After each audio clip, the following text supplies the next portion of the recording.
Allez, un des principes de la chassidoute très important. Vous savez que parmi les sujets que la chassidoute va traiter, parmi les sujets, ça va être évidemment, puisque la chassidoute, de toute façon quand on dit la chassidoute, on parle aussi de la Kabbale. La Kabbale traite essentiellement d'Akadosh Baruch Hu, de Dieu. Ok? On traite essentiellement de Dieu. J'explique. Si maintenant, par exemple, vous prenez la Gemara, vous pouvez passer, je ne sais pas moi, 10 pages, vous pouvez étudier 10 pages de la Gemara, et malgré cela, vous n'allez pas avoir une seule fois le nom d'Hachem mentionné dans la Gemara. Une seule fois le nom d'Hachem mentionné dans la Gemara. Pas seulement que vous n'allez pas l'avoir mentionné, c'est qu'en fin de compte, on ne va pas traiter de la question Hachem. La question Hachem n'est pas traitée.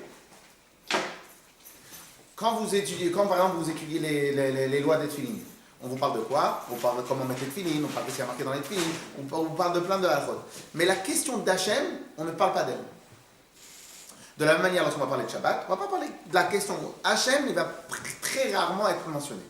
En fin de compte, on pourrait dire tout simplement que Hachem, c'est la source, donc c'est lui qui a donné l'ordre, et nous, on commence à parler dans la Gemara, on commence à parler de ce niveau-là, la technique. Oui. On commence à parler uniquement de la deuxième étape. C'est quoi la deuxième étape? La technique. Dieu, il a demandé de mettre les tefilines. Ok, c'est un acquis. Bon, maintenant, comment on met les tefilines? Comment on met les tefilines? Qu'est-ce qu'on doit écrire dans les tefilines? De plein de choses. Un millier de choses. De la manière dans quasiment toutes les mitzvot, si vous prenez le Shulchan Aruch, la question Hachem, ici, la question de base, elle n'est pas traitée. En réalité, on va faire une petite parenthèse, que c'est peut-être comme ça qu'on va comprendre pourquoi la Kabbale et la Chassidoute a beaucoup été dévoilée ces derniers temps. Quand je dis ces derniers temps, c'est 300, 400, 500 dernières années, même pas 500, maximum 300, 350 années. Puisque maintenant la Kabbale, elle nous a été donnée en même temps que la Torah, que le don de la Torah à Matan Torah. Comment ça se fait que jusqu'à maintenant, on n'a pas beaucoup entendu parler de la Chassidoute, de la Kabbale? Et comme il y a marqué dans plusieurs endroits que la Kabbale, elle a été donnée de maître à élève, mais seulement à des élèves triés sur le volet. C'est pour ça que vous avez dû entendre très souvent, c'est pour ça que vous avez dû entendre très souvent dans plein d'endroits qu'on ne peut pas étudier la Kabbale avant d'avoir atteint l'âge de 40 ans. Je ne sais pas si vous avez déjà entendu parler de ça. Ok? Alors tout ça c'était un grand classique d'avant. Pourquoi? Parce qu'à l'époque de la Gemara, quand ils enseignaient la Kabbale, ils n'enseignaient que sur quelqu'un trié sur le volet, une personne qui connaissait la Gemara, qui connaissait la halachot, qui avait la tête bien formatée, bien travaillée, qui était bien assis dans ses positions, qui était bien capable de recevoir la lumière de la Kabbale. Ok? Ça, c'était avant. Par contre, de nos jours, il n'y a pas un endroit, il n'y a pas un rav sur terre qui n'a pas quelques mots de chassidoute. Comme une fois, je suis parti dans un mariage, dans une grande synagogue de Paris, et le gars, il ramène dans son discours un mot du Baal Shem Tov. Alors que c'est ni un chassid, ni c'est un chassid du Baal Shem Tov, ni rien du tout. C'est juste un rabbin consistorial. Quand je dis juste, je préfère, c'est quelqu'un qui a une formation pas du tout chassidique. Quoi. Ne comprenez pas de travers, hein, parce que vous avez en plus à aller de travers en même temps. Alors. Et donc, il vient, il dit un mot du Baal Shem Tov. Donc cela veut dire qu'aujourd'hui, c'est tellement diffusé, tellement on en parle de la Kabbale et tout, etc., qu'en fin de compte, beaucoup de principes sont devenus monnaie courante. Maintenant, ça, c'est ces 300 dernières années, et bien évidemment, c'est quelques 20 dernières années. Même aux États-Unis, il y a des centres. Oui, mais, exactement. Voilà. Mais ça n'existait pas ces centres-là avant. Et même ceux-là, ils sont restés de manière assez particulière, parce que c'est des centres où vous avez les stars qui viennent, c'est un peu une sorte de gourou qui s'occupe de ça. Mais nous, on parle d'une étude approfondie, où les livres sont à la portée de tout le monde, etc. Et donc, si vous étudiez la Gemara, si vous étudiez toutes ces halachot, même le Shulchan Aruch, on ne va pas parler de la question Hachem. La question Hachem, la question connexion entre nous et Hachem. On ne va pas traiter ce sujet-là. Ce sujet-là va être traité essentiellement dans la Kabbale. Alors j'ai dit à un instant que peut-être on va comprendre pourquoi de nos jours on parle beaucoup de ce sujet-là, on se révèle beaucoup la Kabbale, alors qu'avant elle n'était pas très révélée, elle était cachée. Pourquoi? Parce que peut-être avant les gens, les tzadikim et les juifs, ils étaient tellement connectés avec Akadosh Baruch Hu, tellement c'était de base, tellement la connexion elle était forte, qu'automatiquement on n'avait pas besoin de parler de ça. C'était une évidence. C'était une évidence. Comme avant, dans les endroits où le respect était très implanté, très important, on n'a pas besoin de faire une leçon à notre enfant pour le respect des parents. Pourquoi? Parce que le respect il est très implanté. Donc de manière générale, le respect il est implanté. Comme ils disent qu'en Amérique, après qu'il y a eu une certaine star de cinéma qui a fait le premier film, on pouvait répondre, on pouvait être insolent avec son père. Jusqu'à ce film-là, tout le monde faisait très attention au respect des parents. Et après, ça a été ouvert, la chutzpah, elle a été démocratisée, l'insolence, elle a été démocratisée, etc. Donc après, maintenant, on a besoin dans les écoles de faire des enseignements sur le respect. Okay? Donc lorsque maintenant, il n'y a pas de problème, on n'a pas besoin de traiter la question. Avant, les tzadikim, les gens de l'époque de la Gemara, ils venaient de terminer avec le Beth Amikdash, la sensation Beth Amikdash, la sensation présence d'Hachem, elle était tellement forte qu'on n'avait pas besoin d'en parler. De nos jours, c'est tout le contraire. La sensation d'Hachem, elle est plus compliquée, on a moins de sensations, donc on a besoin d'en parler, c'est pour ça qu'on étudie la Chassidut et la Kabbalah. Cependant, un des points les plus essentiels dans la question Hachem va être tout ce qu'on apprend sur Akadosh Baruch Hu. Akadosh Baruch Hu, il a créé le monde, Akadosh Baruch Hu, il fait vivre le monde chaque instant, Akadosh Baruch Hu, il est présent. Et comme on va voir dans quelques instants, et comme on a déjà vu la semaine dernière, il y a 2 semaines, sur que se passe-t-il lorsqu'on fait une mitzvah. Et qu'est-ce qu'on voit ici? Quel est un des principes d'Hachem? C'est quoi? C'est le principe d'invisibilité d'Hachem. Hachem fait tout, fait des pieds et des mains, si on peut s'exprimer comme ça, pour que personne ne ressent sa présence. Ah non, comment? Vous n'arrêtez pas de dire qu'il est avec nous et qu'on ressent sa présence, mais qu'on le voit Non, pas. on doit faire un travail, nous, pour se raffiner, mais dire qu'on ressent sa présence, peut-être vous. Moi, personnellement, c'est compliqué. Je vais vous donner un exemple de c'est quoi ressentir la présence d'Hachem. Quand vous alliez au Beth Amikdash, surtout le premier, vous arrivez au Beth Amikdash, il y avait 10 miracles journaliers perpétuels.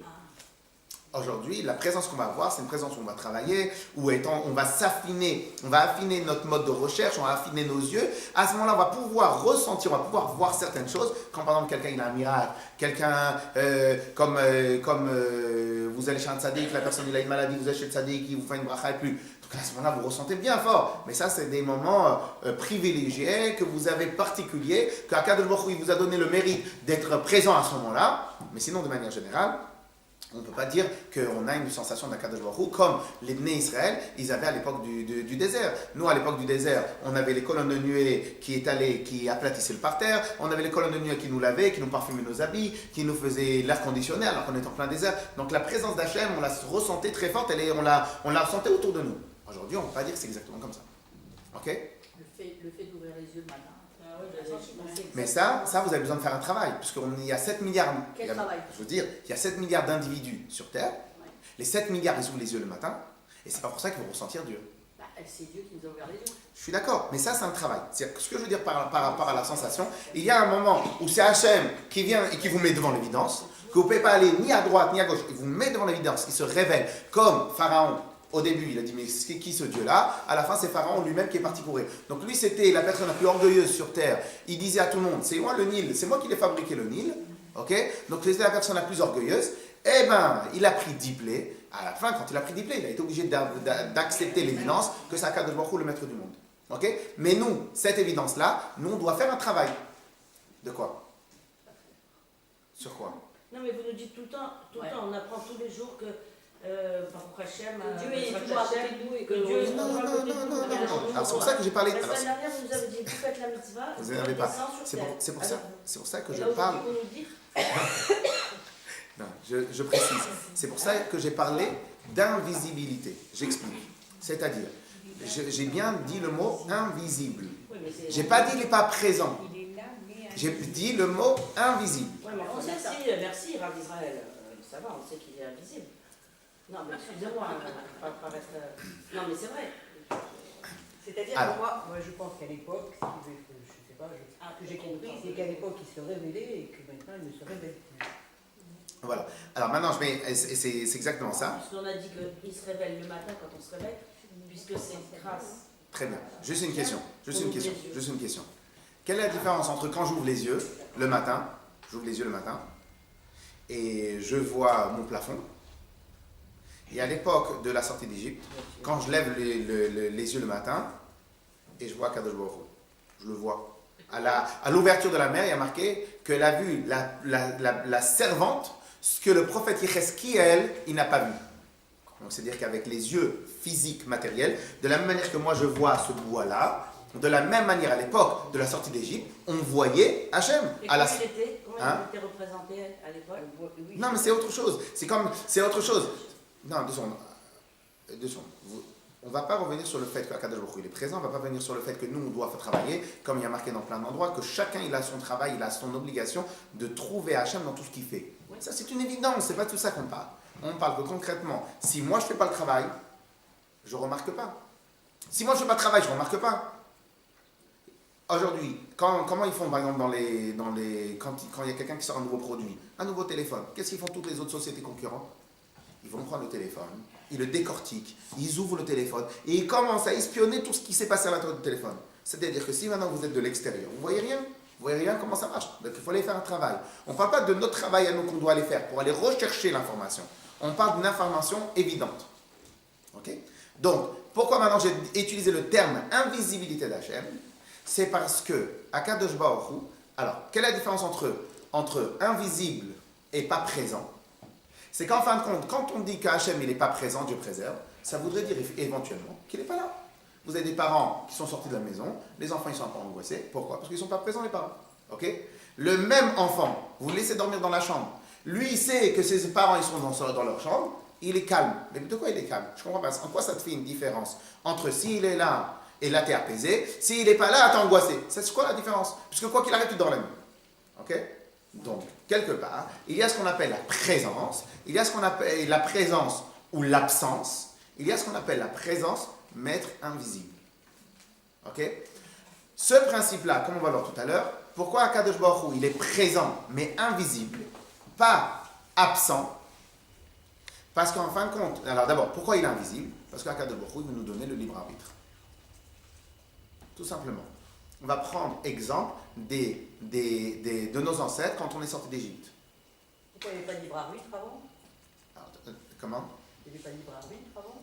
Eh bien, je vais vous donner un exemple tout simple, ce qui a marqué, on l'avait vu d'une autre manière, mais lorsque maintenant les Bnei Israël ne voulaient pas accepter la faute du Vaudor, ils ne voulaient pas accepter la Torah, qu'est-ce que Hachem il a fait? Il leur a montré, comme ça il a marqué, il leur a mis la montagne sur la tête.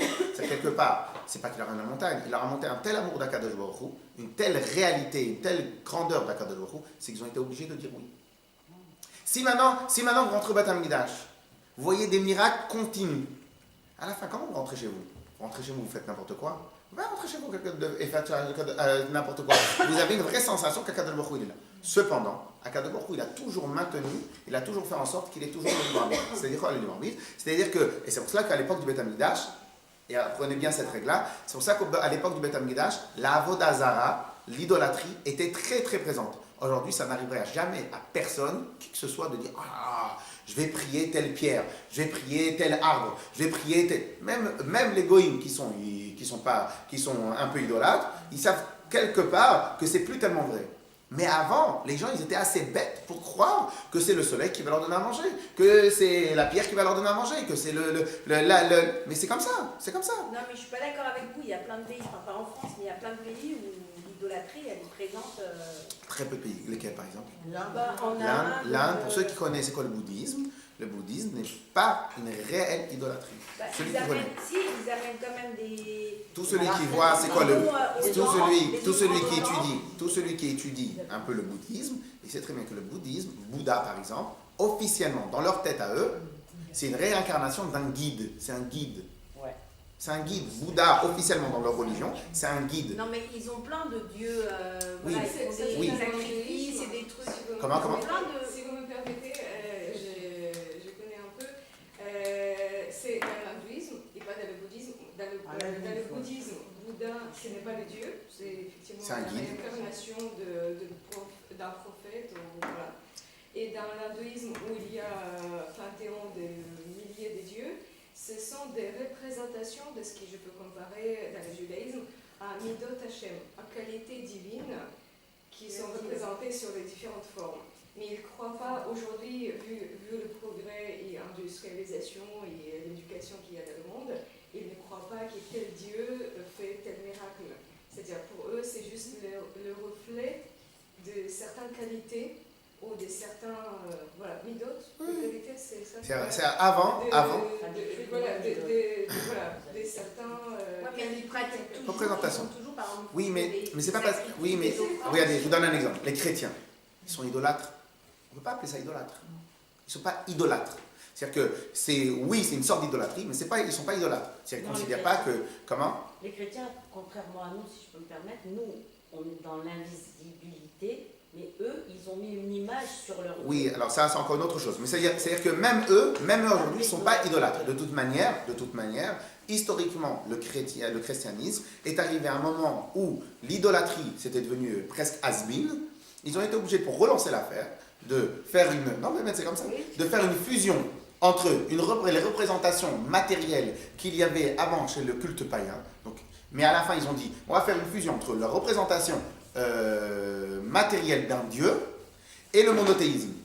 Ils ont fait la fusion entre les deux. C'est-à-dire qu'au final, le culte païen, c'était quoi? Il y avait plein de dieux, et qui étaient vraiment des dieux. Le dieu soleil, le dieu ci, le dieu de la mer, le dieu, tout ce qu'il y avait dans la mythologie grecque, Zeus et tout ça. Pour eux, c'était Dieu, c'était vraiment Dieu. Ils priaient à Zeus, ils priaient à Poséidon, ils priaient. C'était vraiment le dieu, ok? Et donc, ils avaient des temples, etc. Aujourd'hui, il n'y a pas ça. Donc, alors qu'est-ce qui se passe avec le christianisme? Donc ils ont fait une fusion. Ils ont pris avant la culture de l'époque qui était païenne et donc des représentations de Dieu ou des dieux, et ils ont pris le monothéisme. Ils ont dit en fin de compte il n'y en a qu'un seul. Et après petit à petit ça s'est perdu. Donc même aujourd'hui il n'y a plus vraiment d'idolâtrie. Dans le vrai sens du terme idolâtre. Maintenant, comment ça se fait qu'à l'époque, les gens ils étaient à ce point-là bêtes, comment ça se fait qu'à l'époque il y avait autant d'idolâtrie? Parce qu'Akadosh Baruch Hu, il a essayé de faire un équilibre. C'est quoi l'équilibre? C'est que dans le Beth Amikdash, il y avait une représentation d'Akadosh Baruch Hu très très forte. Et pour laisser les gens toujours le choix de choisir d'aller au temple ou d'aller dans les autres temples, les Avdil, donc il a fait aussi une représentation de l'idolâtrie très très forte. Okay? Mais ça ne change pas. Que lorsque maintenant vous rentrez au Beth Amikdash et voyez le Kohen Gadol sortir au temple, lorsque un des miracles qu'il y avait à l'époque du Beth Amikdash, c'était quoi? Il y avait une sorte de ruban rouge qui était posé sur le temple, et que lorsque à la fin de Yom Kippour, Akadosh Baruch Hu, il avait accepté le pardon de Israël, le ruban il devenait blanc. Et c'est marqué explicitement Et petit à petit, quand les fautes de Israël étaient devenues tellement grandes, la descente spirituelle, etc., donc il y a plein de miracles qui sont arrêtés. Okay? Donc, maintenant, ça c'était quand on est arrivé au Beth Amikdash, on voyait avec nos yeux des miracles tout particuliers. Qu'est-ce qu'Akadosh Baruch Hu il a fait petit à petit? Il ne s'est pas retiré. Il s'est rendu de plus en plus invisible. Pourquoi maintenant j'utilise le terme invisible et pas retiré? Parce que retirer, ça veut dire tout simplement qu'il est plus présent. Où il est plus présent, il n'est plus à côté de nous, il ne nous surveille plus de la même manière. Mais en fin de compte, c'est faux. Comme ça, c'est ramené dans la deuxième partie qui s'appelle Sha'ar Echud Ha'emunah, comme ça que c'est ramené, qu'en fin de compte, autant qu'Akadosh Baruch Hu, il a une force créatrice extraordinaire, il a une force d'invisibilité extraordinaire. Pour une raison toute simple, si maintenant Akadosh Baruch Hu, il est présent, on le ressent exactement tel qu'il est, on ne va plus avoir la possibilité de faire, Dieu préserve, pas de faire, mais de vouloir faire des bêtises. On ne va plus avoir la possibilité de voir faire des bêtises. Alors que nous, on sait très bien que la récompense n'existe que si on a fait l'effort, on l'avait déjà vu. Que la récompense n'existe que si maintenant il y a le libre arbitre. Que la récompense existe que si maintenant j'ai pas envie de me lever le matin, j'ai pas envie d'aller au cours, j'ai pas envie d'aller étudier, j'ai pas envie d'aller faire des mitzvot, j'ai pas envie de faire Avad Israël, j'ai pas envie de faire ça, et malgré cela je le fais. À ce moment-là, il peut y avoir une récompense. Si maintenant c'est une évidence, il n'y a plus de récompense. Et c'est quelque part pour cela, et on va commencer dans les mots, c'est quelque part pour cela que peut-être Akadosh Baruch Hu, il retarde un peu Mashiach. Pourquoi il retarde un peu Mashiach? Parce que quelque part, c'est que maintenant qu'on peut faire nos mitzvot. Lorsque Mashiach va venir, on aura quasi zéro mérite sur toutes les mitzvot qu'on va faire. Pourquoi?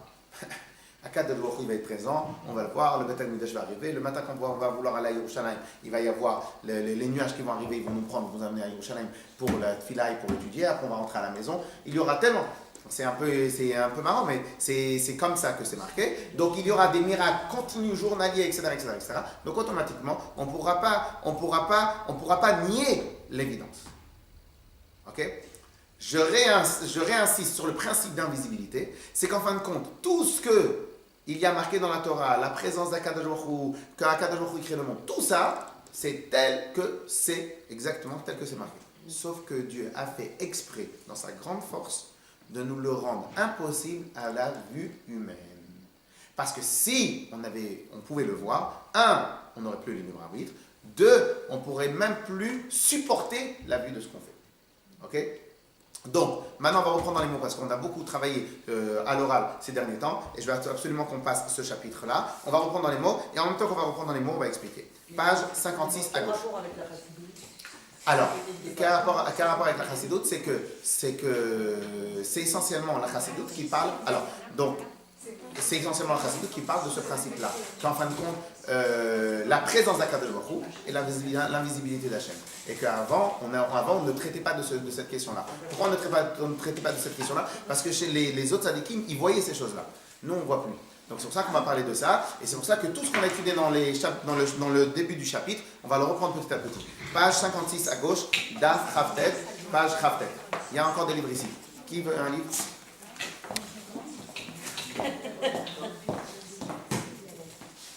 Oui, madame, vous savez lire. Oui.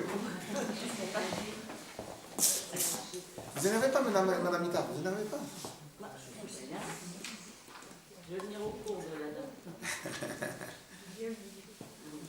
Claire, on y va? Deuxième ligne. Umeacha.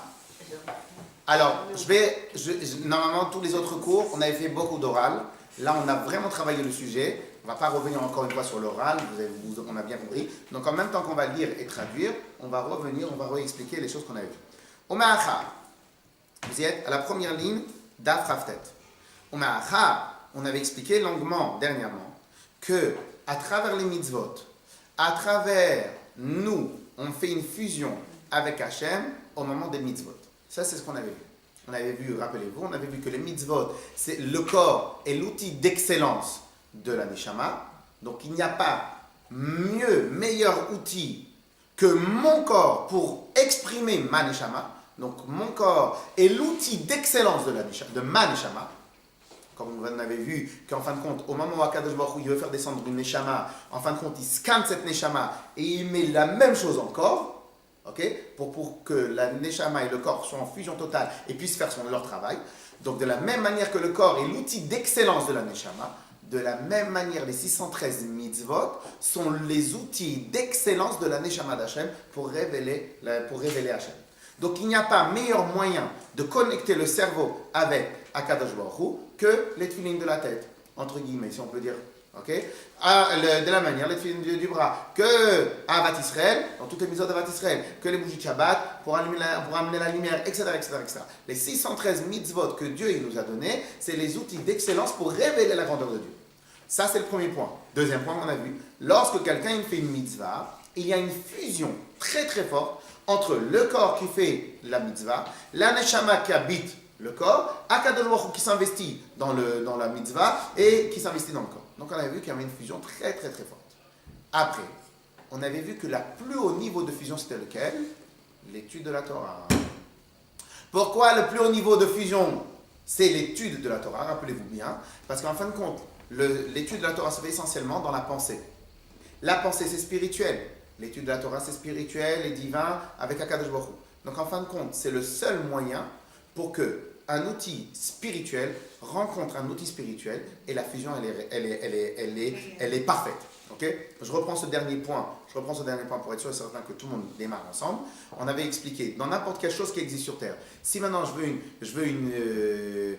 vous donne un exemple, dans les usines qui font par exemple de l'huile, de la mayonnaise. Quel est leur plus gros problème qu'ils ont?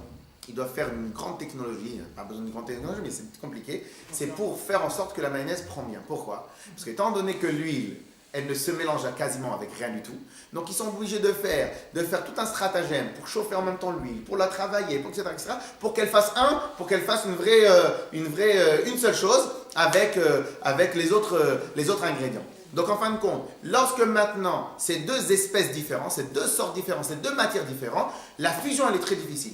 Donc quoi qu'il arrive, le corps avec Hachem, la fusion elle va être énorme, mais quoi qu'il arrive, il va y avoir tout le temps quelque chose qui va séparer. Okay? On avait dit, comme la pensée, c'est spirituel, la Torah, c'est spirituel. Donc, lorsque maintenant quelqu'un il étudie la Torah, à ce moment-là, il y a une fusion totale. Il n'y a plus rien qui fait obstacle et c'est le plus haut niveau de connexion avec Akadosh Baruch Hu. On se rappelle tous de ça? Oui. Vous avez vu? Très bien. Alors maintenant, on va faire dans les. Umacha, Sheratson Aelion. Et puisque, et après, du fait que le Ratson Aelion, que la volonté suprême d'Hachem, Amiyuchad be'ensof Baruch Hu, qui est unie avec Akadosh Baruch Hu, Betachlit Ayechud, dans le plus haut niveau, dans l'extrême unité, ou Begilui Legamre, il est complètement révélé. Alors ici, on ne va pas utiliser le terme révélé parce qu'après on va se contredire. Il est complètement présent. Il est présent. Velob Esther Panim Klal ou Klal. Et c'est pas comme il est, comme avec nos enfants, on est dans la chambre et eux ils sont calmes parce qu'ils sont dans leur chambre. Non, on est dans leur chambre avec eux, on est à côté d'eux, on est complètement présent. Sans aucune contraction, sans aucune restriction. Benefesh Elokit. Sans aucune contraction, sans aucune réticence. Donc dans l'âme divine, et dans tous les habits de l'âme divine, apnimiim, shem marshavata, vedibura, qui sont la pensée et la parole. Beota sha'a she'adam osek batora. À l'instant même où une personne, il étudie la Torah, donc qu'est-ce qui se passe? On a la fusion totale. On a exactement comme les mitzvot, mais à un niveau supérieur. C'est comme si on allait mélanger de l'eau et de l'eau.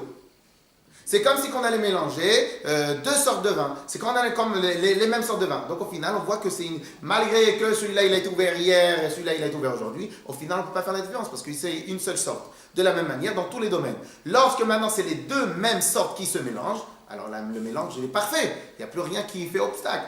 Lorsque maintenant je fais une mitzvah d'action, une mitzvah matérielle, complètement matérielle, donc il y a le corps qui peut à la rigueur faire un tout petit peu obstacle. Lorsqu'on étudie la Torah, rappelez-vous ce qu'on avait expliqué la semaine dernière, lorsqu'on étudie la Torah, à ce moment-là il n'y a plus aucun obstacle.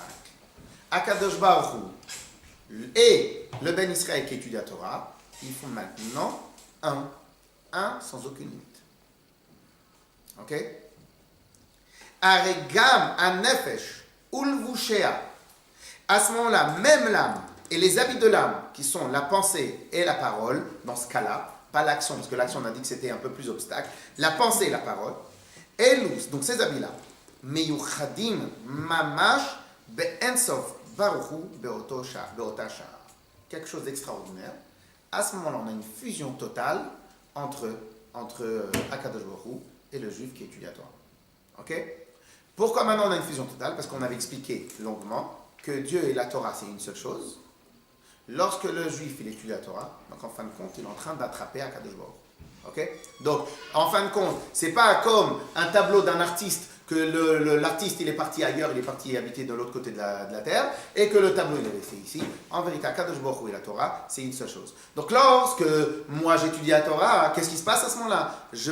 Mon esprit, encore une fois je vais rappeler l'exemple de l'histoire du dalmatien sur la feuille, qu'en fin de compte mon esprit ne peut plus se détacher de l'information que j'ai, donc mon esprit fait un avec l'information, puisque l'information que j'ai fait un avec Hachem, donc en vérité mon esprit fait un avec Hachem. Ok? S'il y a des questions, j'insiste, il faut poser la question pour pas qu'on reste, parce que c'est la suite, c'est un peu plus compliqué. Betachlit ayechud, donc ils sont à l'extrême unité, qui est yichud diburo mashavato shel HaKadosh Baruch Hu, comme Hachem s'unit avec lui-même, bemauto ve'atzmoto kaneskar le'el, comme Dieu il s'unit avec lui-même. Est-ce que c'est magnifique ce qu'on vient d'étudier? Donc en fin de compte, vous ne le ressentez pas, vous et moi non plus. On est en train d'étudier. Au moment où on est en train d'étudier, en fin de compte, on fait une fusion entre nous et Akadosh Baruch Hu total. Et pas quand on prie. On va en parler tout de suite. On va en parler tout de suite de la différence avec l'étude de la prière. Ah ouais. Parce que la prière, c'est... Donc, en fin de compte, pourquoi? Parce qu'on va voir tout de suite quelle est la différence entre la prière et l'étude. Mais en fin de compte, rapidement, quelle est la différence entre la prière et l'étude? Dans la prière, vous n'êtes pas en train de formater votre esprit.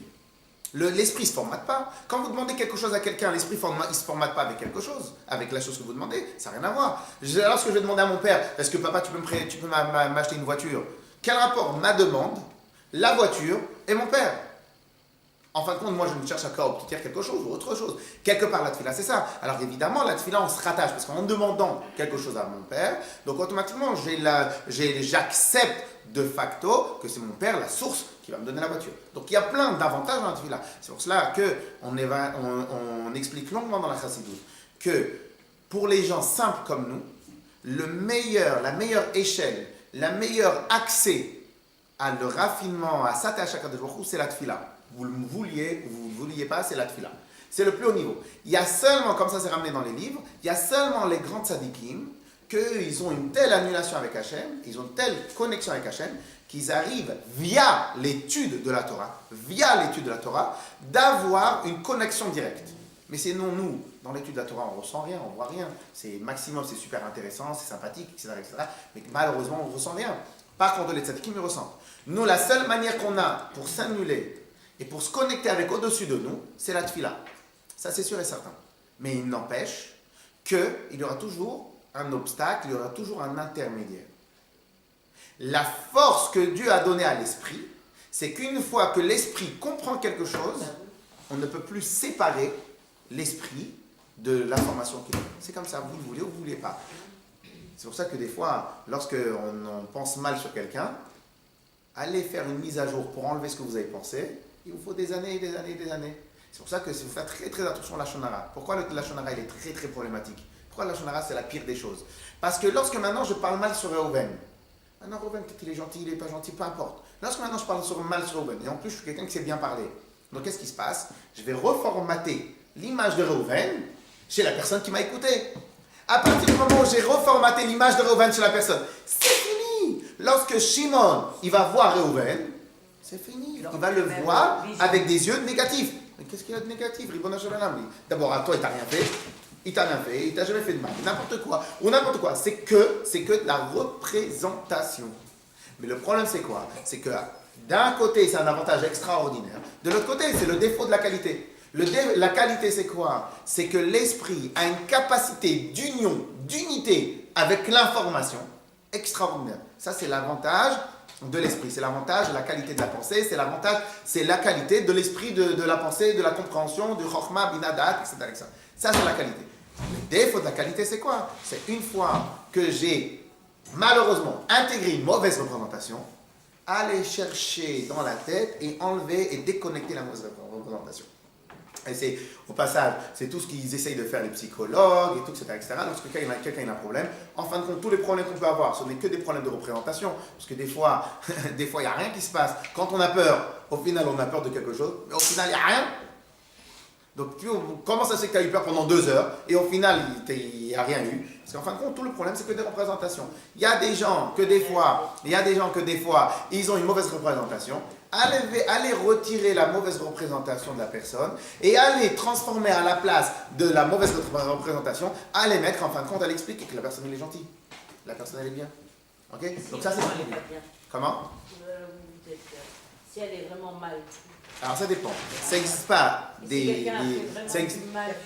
Alors c'est pas vraiment du mal. Alors si maintenant il est dangereux, donc il nous fait du tort, donc on évite, on se protège. Ça c'est une chose, ça c'est lorsqu'il nous fait du tort. Mais la majorité des fois, c'est pas du tort qu'il nous fait. C'est juste que j'aime pas son nez, j'aime pas sa coiffure, j'aime pas son truc. Si vous allez dans un restaurant et que vous mangez mal, vous ne retournez plus dans le restaurant. donc vous ne dites pas à vos voisins. Ça dépend, parce que vous c'est subjectif. Vous avez mangé mal parce que peut-être vous n'avez pas aimé, peut-être vous avez mal servi. Voilà, donc c'est subjectif. Maintenant, étant donné que je vous donne un exemple par rapport à la shonara. Une fois, vous allez bien. Une fois, il y a quelqu'un qui a dans les travaux. Vous savez que dans les travaux, le pire des travaux, c'est de trouver la bonne personne qui vous fait les travaux en temps et en heure. C'est la guerre nucléaire.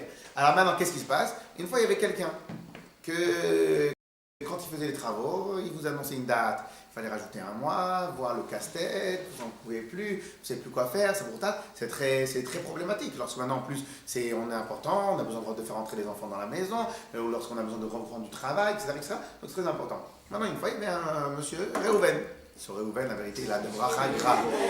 Alors on va l'appeler cette fois-ci Issachar. Alors maintenant, il y avait un monsieur Issachar, et alors il y avait un certain monsieur, et que lui, il faisait les travaux, il était très très fatigué. Mais il faisait des bons travaux, mais c'était une punition. C'était une punition. Alors maintenant, qu'est-ce qui se passe?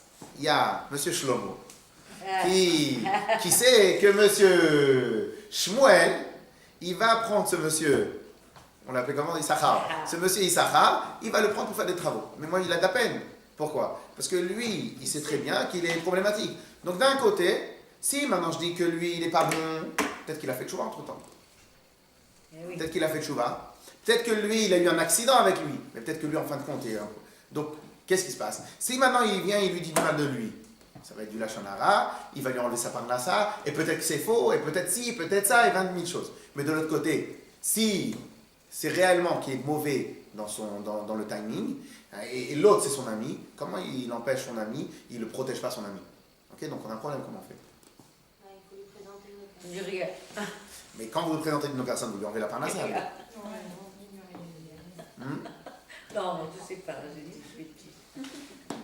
Il dit tu dis rien. Oui, mais si, parce que moi je vais reprocher à mon ami. Si mon ami sait que telle personne il est mauvais, je lui reproche. Comment ça se fait que tu m'as laissé dans la gueule? Donc on a un problème, comment on fait? Mais Issachar il comprend rien. Parce que même avec, non, même avec moi-même, j'ai pas réussi à le gérer. Donc c'est pas avec quelqu'un d'autre que je vais réussir à le gérer. Comment on fait? On dit à quelqu'un d'autre qui dit c'est plus facile. On se cache les yeux, c'est lui. Alors comment on fait? On essaye de parler, il ne comprend rien. Ah, comment on fait? C'est dur. Là, on lui dit voilà ce qui m'est arrivé, mais c'est pas sûr que. C'est dur, ça. Ça se passe comme ça. Pas mal, presque. Qu'est-ce qui est mieux? C'est qu'en fin de compte, on lui dit voilà, celui-là je le connais très bien, mais avec lui, mets tout sur papier. Ah oui. On conseille. Tu sais, ou même encore mieux, pas avec lui, parce que ça fait déjà, c'est une partie de la chamara, pas avec lui. Il dit écoute-moi bien, j'ai l'expérience des travaux, je veux absolument que tu mettes tout sur papier. Tout sur papier, indemnité s'il y a un retard, etc., etc. Donc en vérité, on recadre. Lui, j'ai pas fait de la chamara sur lui, et l'autre, je l'ai protégé. Et donc en fin de compte, on voit bien que si maintenant j'arrive dans un restaurant, on me sert mal, peut-être parce que moi, j'étais mal luné ce jour-là, peut-être parce que moi j'ai eu ça, peut-être parce que c'était un accident, etc., etc. Donc c'est compliqué. Donc évidemment, il faut se protéger, mais la shonara, c'est pas juste se protéger. La shonara, c'est donner une mauvaise représentation d'une personne à quelqu'un d'autre. C'est pour ça que c'est très compliqué. Okay? En tout cas, ce qu'on est en train de dire, c'est la qualité de l'esprit, c'est la capacité à s'unir avec l'information. Ça, c'est la qualité de l'esprit.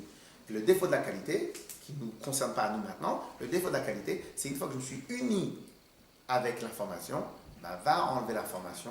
Tu peux pas. C'est très, très, très, très compliqué. Ok? Donc, c'est pour ça qu'il faut faire attention à ce qu'on entend, qu'il faut faire attention à qui on côtoie, il faut faire attention à tout ça pour que les gens ils nous donnent des bonnes informations, pour que les gens ils soient autour de nous comme il faut. Ok? Ou bien on côtoie n'importe qui, mais c'est nous qui donnons les informations, c'est nous qui formatons l'esprit des autres, c'est nous qui faisons du travail. Clair? En tout cas, donc qu'est-ce qu'on apprend de là? On apprend de là que dans l'étude qui a la différence de la prière, dans la prière, il n'y a pas de formatage d'esprit, il n'y a pas d'intégration d'informations dans la prière. C'est pas ça le travail. Le travail de la prière, c'est pas l'intégration d'informations, ça c'est le travail de l'étude. Le travail de la prière, c'est de demander des choses. Ce qui est extrêmement important, qui est une mitzvah de la... Vous savez que même les femmes qui n'ont pas l'obligation de prier comme les hommes, il y a quand même la mitzvah de prier pour les femmes. Quelle est la mitzvah de prier? Est-ce que vous savez c'est quoi la mitzvah de prier? C'est une mitzvah de la Torah de prier. C'est quoi la mitzvah de prier? Le Shabbat. La mitzvah de prier est simple. C'est lorsque j'ai besoin, je lève mes yeux à Hachem. Ah, c'est sûr. Ça, c'est la mitzvah de prier. C'est quoi la mitzvah de prier? Ça va, vous êtes calmés, c'est bon. C'est quoi la mitzvah de prier? C'est lorsque maintenant j'ai un besoin et reconnaître que la source de celui qui va me satisfaire mes besoins, celui qui va m'aider dans mes besoins, c'est Akadosh Baruch Hu. Ça, c'est la mitzvah de prier. Alors bien évidemment, après les Chacham, ils ont rajouté plein de choses dans la tefila parce que les Chacham, ils ont rajouté plein de choses dans la tefila. Pourquoi? Parce qu'il fallait substituer les sacrifices au Beth HaMikdash, il fallait rajouter plein de choses. Mais la nekuda, le point, le émet de la prière de la tefila, c'est j'ai besoin de quelque chose, demande à Hachem. Imaginons quelqu'un, il fait une fila de 3 heures. Mais en fin de compte, il a oublié de demander réellement, parce qu'il a oublié de comprendre que Akadosh Baruch Hu c'est la source de tout. Ben, en fin de compte, il n'a pas fait la tefila. Clair? Quoi qu'il arrive, La mitzvah de la tfila, ce n'est pas la mitzvah d'intégration d'informations qui est liée avec l'esprit, c'est autre chose.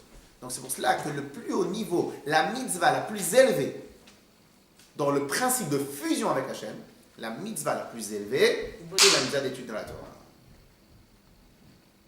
Pourquoi? Parce qu'elle est liée avec l'esprit, et l'esprit est l'outil par excellence de fusion avec l'information. Alors que dans les tefilines, mon bras ne fusionne pas avec les tefilines. Vous le vouliez ou vous ne le vouliez pas. J'allume les bougies de Shabbat, mes yeux ne fusionnent pas avec les bougies de Shabbat. Vous faites Avat Israël, je ne fusionne pas avec la mitzvah que je fais. Vous vouliez ou vous ne vouliez pas. Maintenant, attention, maintenant il y a d'autres avantages dans les autres mitzvot. C'est quoi les avantages? C'est de faire résider Hachem dans ce monde-là. Donc ça, c'est l'autre partie de la mitzvah, c'est l'avantage de la mitzvah matérielle. C'est que je fais descendre à Kadosh Baruch Hu dans le monde matériel. Chose qui est un peu plus compliquée avec l'étude de la Torah. Puisque l'étude de la Torah aussi, elle doit être reliée avec une action concrète. Donc il y a l'avantage dans les mitzvot ma'asiyot, dans les mitzvot d'action, qui est de faire résider Dieu dans le monde. Mais on a un petit obstacle quant à la fusion. Dans l'étude de la Torah, la qualité première est quoi? C'est la fusion avec Hachem.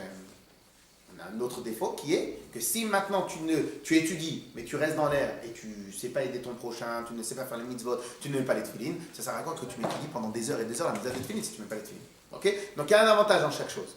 L'avantage dans la mitzvah réel, c'est de faire descendre à Kadosh Baruch Hu dans ce monde-là. Ça, c'est le number one de la mitzvah. C'est pour ça que toutes les mitzvot, on en avait déjà parlé, sont matérielles. Ça, c'est l'essentiel dans la mitzvot ma'asiyot concrète. Mais il nous reste un petit obstacle par rapport à la fusion avec Akadosh Baruch Hu.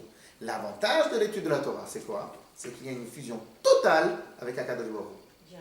Et donc, en fin de compte, c'est pour ça qu'il faut toujours faire les deux, évidemment. Quelqu'un qui étudie la Torah, il est obligé aussi de faire les mitzvot. Quelqu'un qui fait les mitzvot, il est obligé d'étudier la Torah. On ne peut pas dire, ah non, moi je fais que les mitzvot. Pourquoi? Parce que quoi qu'il arrive, à travers les mitzvot, il va tout le temps te manquer un petit coup de pouce, un petit avantage de dire, oui. On peut continuer maintenant dans les mots? Alors, on y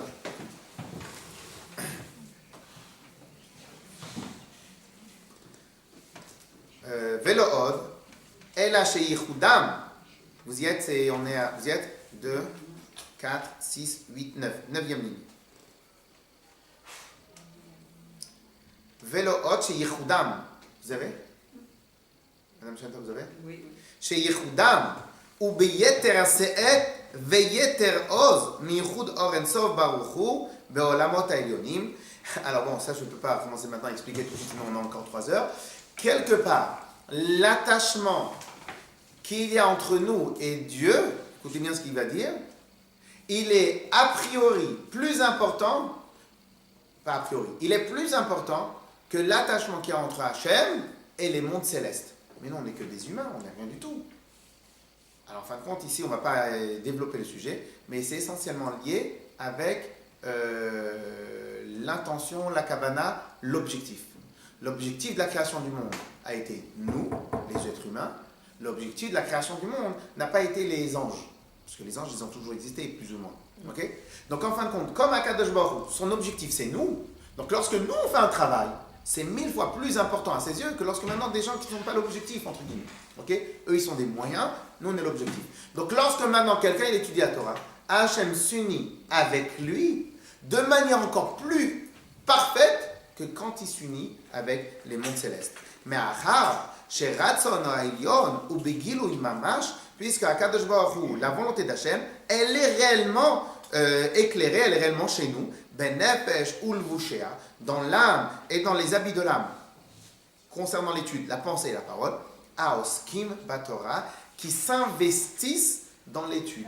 On ne parle pas d'une étude de la Torah, alors bien évidemment, ça ne concerne pas tout le monde, mais par exemple nous, à Yeshiva, attention, on nous disait, attention que vous étudiez la Torah, comme si vous lisiez un roman policier. Vous êtes comme ça, allongé dans votre lit, et vous regardez un peu comme ça, vous apprenez quelques halachot, Non, c'est pas ça l'étude de la Torah. L'étude de la Torah, c'est pour ça que les Ashkenazim, le matin, quand ils font les brachot sur la Torah, ils ne font pas al divrei Torah, ils disent je ne me rappelle plus le terme, al isuka Torah, je ne me rappelle plus exactement le terme, c'est plus les paroles de Torah, mais sur l'investissement dans la Torah.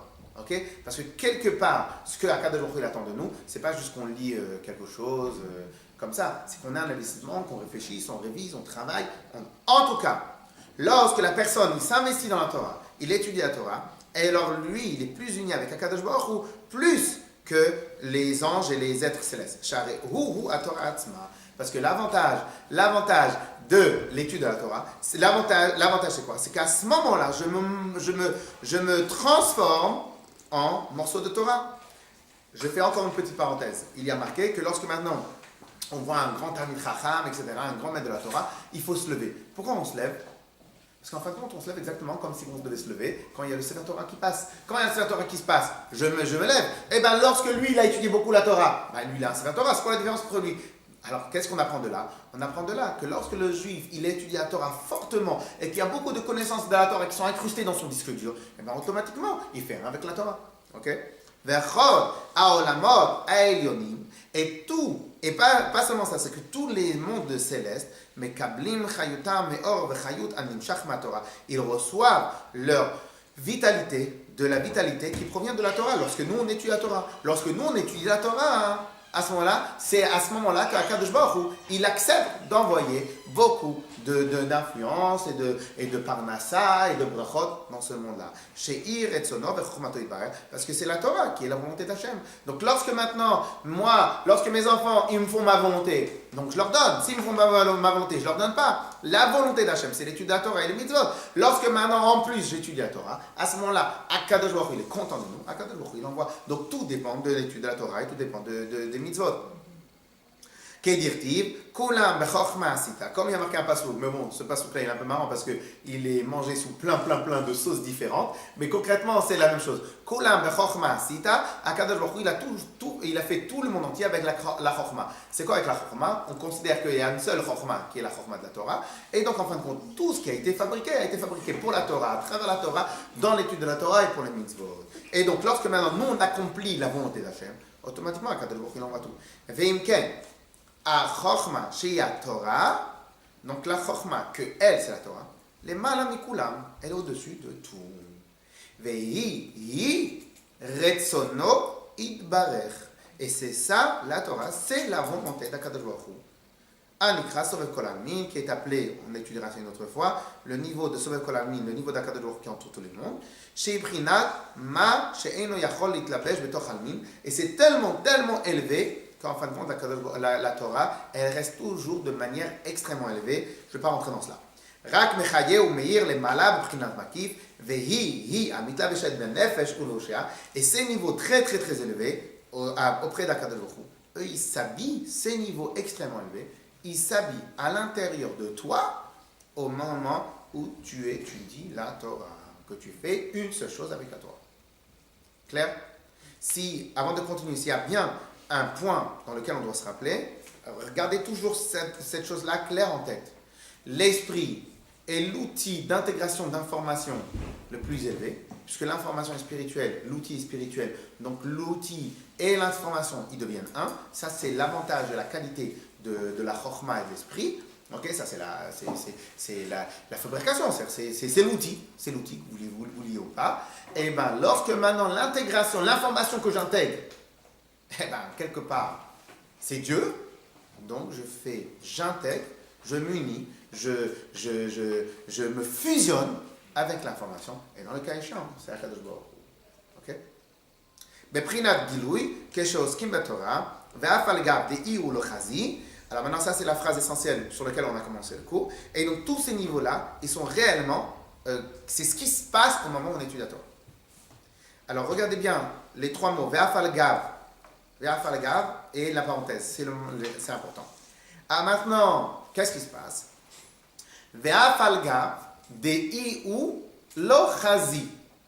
Malgré que nous, on ne voit pas. Alors, cette phrase-là, elle a été faite, elle provient d'une histoire dans la Gemara, je crois que c'était avec Hanania, Michel, Vazaria, et je crois aussi Daniel, lorsque maintenant ils ont été envoyés dans une fournaise ardente, et que c'était parce que le roi Nebuchadnezzar, il voulait les tuer, les punir à cause de plein de choses. Donc au final, alors je ne me rappelle plus exactement de l'histoire, et donc au final, Akadosh Baruch Hu les a sauvés. Et tout le peuple a eu peur, et eux-mêmes, ils ont eu peur. Alors maintenant, ils sont retournés, de quoi ils ont eu peur? Alors parce qu'il y a Akadosh Baruch Hu il y a un ange très fort, il y a un moment Akadosh Baruch Hu il s'est révélé très fort. Alors maintenant la Gemara demande, mais je ne comprends pas. Le seul qui a vu au final, il y a marqué que c'était Daniel qui a vu, ou un des trois qui a vu. Donc je comprends pas. S'il n'y en a qu'un seul qui a vu, comment ça se fait que les autres ils ont eu peur? Qu'est-ce que la Gemara répond? Iou lo chazi, eux ils n'ont pas vu. Aval mazalayou chazi. Mais leur neshama, leur mazal qui est au-dessus d'eux, leur neshama, elle a vu. Donc leur neshama, elle a vu, et elle a envoyé l'information de peur, de sensation extrême, et donc ils ont eu peur. Donc en final, qu'est-ce qu'il veut dire de là?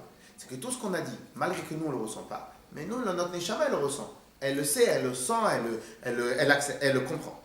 Ou mishumachi, et c'est parce que, dans la parenthèse, et c'est parce qu'on ne voit pas, que yachol lisbol. C'est pour cela qu'on peut accepter une telle révélation de Dieu, parce que Hachem il s'est rendu invisible. Mishum de l'ochazi, machenken ba'elioni. Parce que nous on ne voit pas. Par contre dans les mondes célestes, à chaque fois ils tremblent. Il y a marqué par exemple sur plusieurs sortes d'anges. Il y a beaucoup de sortes d'anges. Il y a un des sortes d'anges qui s'appelle des séraphim. En français ils adorent traduire ça par c'est les séraphins. Ok. Alors maintenant, je ne sais pas comment s'ils savent de quoi ça vient, mais en hébreu c'est quoi séraphim? Voilà. En hébreu, c'est quoi séraphim? Ça vient du langage, l'isrof, brûler. Brûler. Quand on brûle quelque chose, srefa, un incendie de préserve, ça s'appelle srefa. Ok? Pourquoi ils sont appelés des séraphim? Ils traduisent séraphim, mais en fin de compte, séraphim, c'est un langage soref, brûler. Pourquoi ils appellent ça séraphim? Parce qu'eux, ils ont une telle sensation, une telle contemplation, quand ils contemplent la Kadosh, ils ont une telle sensation, ils ont une telle compréhension de ce qui se passe, c'est qu'à ce moment-là, ils se brûlent, ils s'autodétruisent. Et comme ça, il y a marqué qu'à Kadosh Baruch Hu, chaque instant, il est obligé de le recréer. Et c'est pour ça qu'on les appelle séraphim. C'est-à-dire, ils viennent d'un niveau d'Hachem où il y a un amour très fort d'Akadosh Baruch Hu. Mais eux, ils n'ont pas de limite comme nous, on a la limite. Akadosh Baruch Hu, il s'est rendu invisible par rapport à nous. Et avec eux, Akadosh Baruch Hu, il se lâche. Donc en final, eux, ils ont une vraie sensation de ce qui se passe chez Akadosh Baruch Hu. À ce moment-là, ils ont une désintégration, ils se lâchent totalement, ils comprennent, ils ne peuvent plus supporter cette lumière-là, et donc ils se détruisent. Akadosh Baruch Hu, il le recrée. Ils se détruisent, ils le recréent, ils se détruisent, ils le recréent. Ne demandez pas plus d'explications, c'est pas le moment. Concrètement, c'est ce qui se passe. Mais c'est quoi le sens? C'est que si maintenant, j'avais la sensation de ce qui se passe, à l'instant même. Une fois, on rencontre, je ne l'ai pas lu, c'est quand j'étais petit, on m'avait raconté. Une fois, il y avait un rave qui avait demandé, un rave, un tzaddik, j'aimerais que tu me donnes la vraie sensation, c'est quoi la crainte de Dieu. Donc il a prié très fort à Akadosh Baruch Hu, donne-moi la sensation, ne serait-ce une seule fois. Deux, c'est quoi la vraie crainte, c'est quoi te craindre? Alors Akadosh Baruch Hu, il a dit, regarde, je ne vais pas te donner la vraie sensation, on va faire autre chose. Quelle heure il est? À 30. Donc, il a dit, je ne vais pas te donner la vraie sensation, je vais te donner la sensation d'un ange. Pas le vrai sens. C'est quoi craindre? Razak. C'est quoi le vrai craindre? La sensation, je vais te donner la sensation d'un ange. Il est venu lui donner la sensation d'un ange. Le lendemain, ils sont partis pour chercher. Il était en train d'essayer de trouver des cachets dans la cave, dans une armoire, dans le truc, parce qu'il n'arrivait pas à se cacher, comme ça, qu'on lit l'histoire, parce qu'il n'arrivait pas à se cacher de la présence d'Akadosh Baruch Hu. Et à ce moment-là, il a prié à Akadosh Baruch Hu, il a dit, enlève-moi ça tout de suite. Pourquoi enlève-moi ça tout de suite? Parce qu'en fin de compte, nous, on n'a pas été formatés, on n'a pas la capacité de pouvoir, parce qu'on a un corps, parce qu'il y a plein de choses, on n'a pas la capacité de pouvoir soutenir la présence réelle d'Akadosh Baruch Hu. Lorsqu'on a chacun va venir, ça sera ça l'objectif. Mais aujourd'hui, donc qu'est-ce que Hachem fait? Il fait exprès de se rendre invisible pour nous donner la possibilité nous-mêmes d'exister. Et après, nous, on a un travail du bas vers le haut. Après, nous, on a un travail pour aller chercher l'information, pour aller vivre avec cette information, pour s'unir avec l'information. Nous, on a un travail. Mais ce n'est pas Akadosh Baruch Hu qui fait one way, que de lui, ça se révèle à nous. Parce que si c'est de lui, ça se révèle à nous, à ce moment, on ne pourrait pas supporter. Clair? On continue encore quelques minutes sur ce sujet-là. Parce que surtout, j'ai envie de commencer le prochain période. Enfin, vous allez me dire, on va terminer l'année, on ne va pas pouvoir passer de classe. Si on est... Ok? Umizeh yuchal. Amaski. Et quand une personne, il va se concentrer avec tout ce qu'on a étudié, il aura la facilité de les amshir alav yira gedola, de faire descendre sur lui une crainte importante d'Hachem, Be'osko Batora. Lorsque quelqu'un y réfléchit à tout ça, lorsqu'il va étudier la Torah, il ne va pas se mettre au bord de la piscine, comme ça, avec un petit citronnade, il va commencer à étudier la Torah. Il sait qu'est-ce qu'il est en train de faire. Il est en train de s'unir avec Akadosh Baruch Hu. Donc, il est censé avoir de facto une certaine yirat shamayim au moment où il va étudier. Et c'est ça qu'il dit. Que grâce à ce principe-là, il va être mitbonen, il va méditer. Les amshir alav yira gdola, pour faire descendre sur lui une grande crainte d'Hachem, beosko batorah, lorsqu'il va étudier la Torah, lorsqu'il va s'investir la Torah, kesheit bonen, lorsqu'il va méditer, shenavsho ulvushea shebemocho, lorsque son âme et les habits de son corps, donc le cerveau, la pensée, ubefiv et la bouche, miyuchadim mamash betachlit hayechud, beratzon hayon ve'or enso baruch hu mamash. Comment ils sont unis avec Akadosh Baruch Hu. Amid Gae Bahem, page 58. Amid Gae Bahem, comment Akadosh Baruch Hu, il se révèle à l'intérieur de la personne qui étudie. Mashekol haolamot hayonim ve'tachtonim kelach hashive mamash.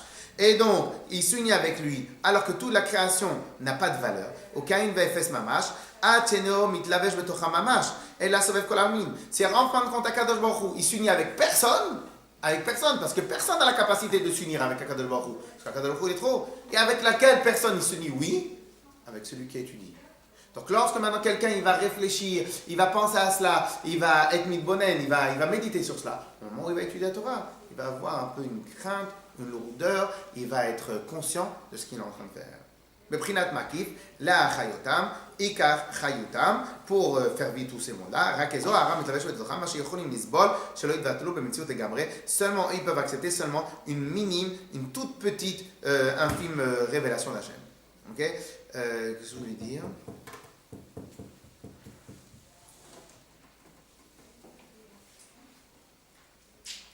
Allez, on continue.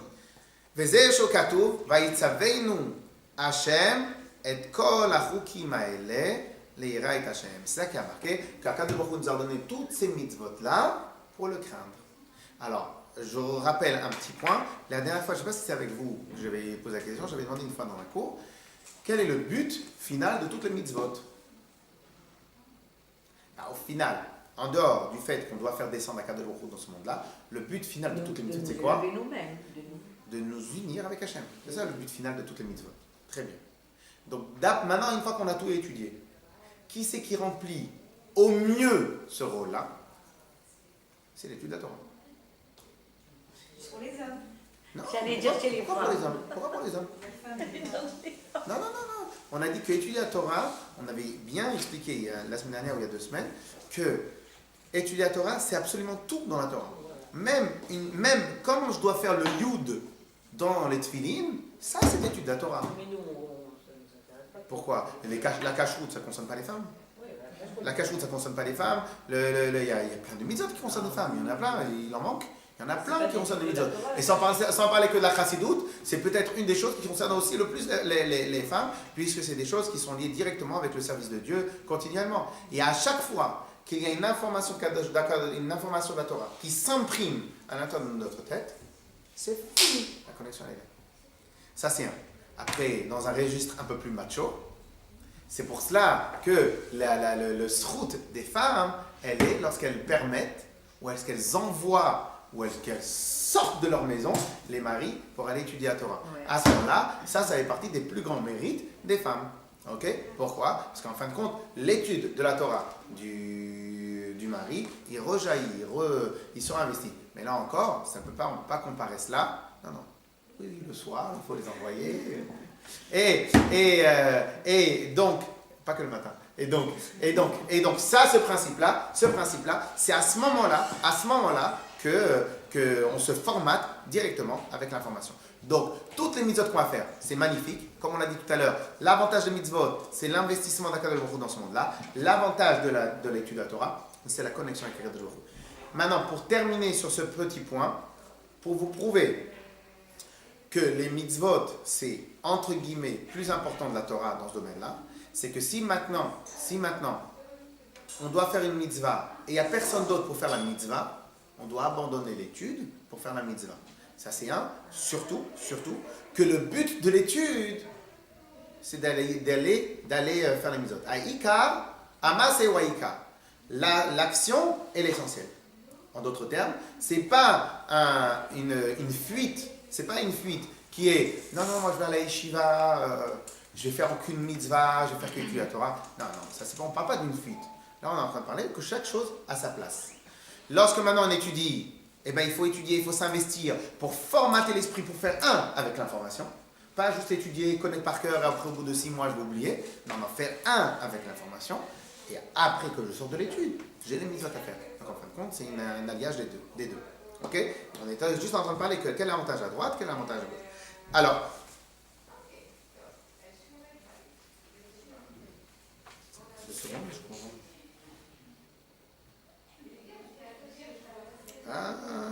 je me disais, j'ai raté un passage. Je n'avais pas raté un passage, personne ne m'a fait la remarque. Je me disais, il est où le passage où on parle de la tefila pour madame Alors, on va retourner à la page un peu en arrière. Je vais juste un passage. Parce que je me disais, où est-ce que je vais le voir? Je n'arrivais plus à le voir. Ok. Regardez, vous voyez, il y avait 2 parenthèses. À la fin de la page Chavtet, il y avait 2 parenthèses. Vous voyez? Donc, pas la dernière parenthèse, l'avant-dernière parenthèse. Ça doit être à la 7e ligne. Vous voyez? Je reprends de là. Ubazé Yuvan, lama gdola meod ma'alat ha'esek baTorah, yoter mikol ha'mitzvot.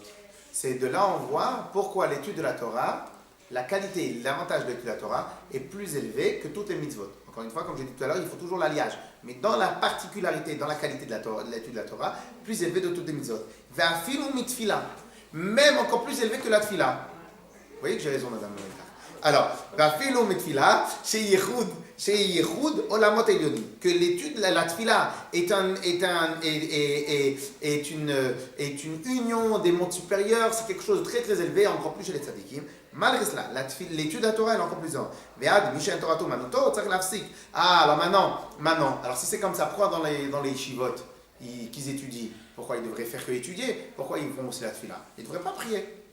Comme Rabbi Shimon Bar Yochai, que lui, pendant les 12 ans qu'il était là-bas, il n'a quasiment pas prié. Pourquoi il n'a pas prié? Parce que, c'est ce qu'on vient de dire, l'étude de la Torah, elle est encore plus élevée que les autres. Alors pourquoi dans les yeshivot, on fait la tefila? Parce qu'en fin de compte, dans les yeshivot, on n'est pas comme Rabbi Shimon Bar Yochai, malheureusement. C'est que, comme quoi qu'il arrive, il y a un moment où je vais me lever, je vais aller manger, il y a un moment où je vais malheureusement, peut-être je vais perdre un peu de temps et tout ça. Donc on dit, puisque quoi qu'il arrive, tu perds du temps. Donc fais la tefila. Mais Rabbi Shimon Bar Yochai, que lui, ne perdait pas un seul instant pendant 12 ans, plus la 13e année, il n'a pas perdu un seul instant de son étude. Donc l'étude, elle était tellement importante que c'était là où il fallait investir. Est-ce qu'on a le temps de terminer? Bon. À la fin, bon, venez, on lit rapidement. Alors, je reprends la parenthèse du page 58. Je lis rapidement comme ça, moi, on a fait dans la lecture, et je vais faire un petit résumé.